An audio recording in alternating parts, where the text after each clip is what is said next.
பட்டினத்தார் சொன்னது.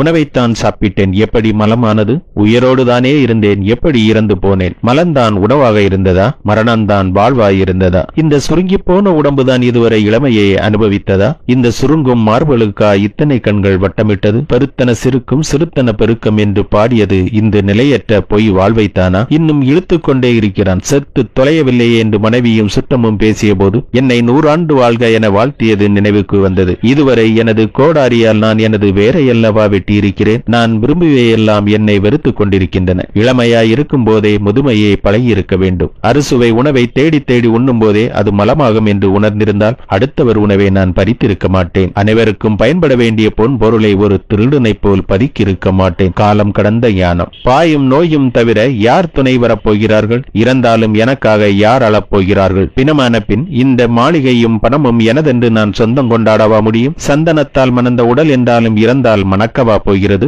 கண்ணே மணியே என்று கொஞ்சிய தாயும் உயிரே என்று சொன்ன மனைவியும் பிணமான பின் உடன் வரவா போகிறார்கள்? பிரிய மாட்டேன் என்று சொன்னவர்கள் பிணம் என்று வீசி சென்ற பிறகு மண் என்னை பார்த்து, மகனே நான் இருக்கிறேன், என் மடியில் வந்து உறங்கு என்று என்னை மார்போடு தழுவிக்கொண்டது. அருந்தின மலமாம் பொருந்தின அழுக்காம் வெறுப்பன உவப்பாம் உவப்பும் வெறுப்பாய் உலகே பொய் வாழ்க்கை. நீ நீயாக இரு. உங்கள் உடலில் இருக்கும் ஒவ்வொரு உறுப்பும் நீங்கள் உயிருடன் இருக்கும் அத்தனை நாளுக்கும் பயன்படுத்தவே படைக்கப்பட்டிருக்கிறது. வயதான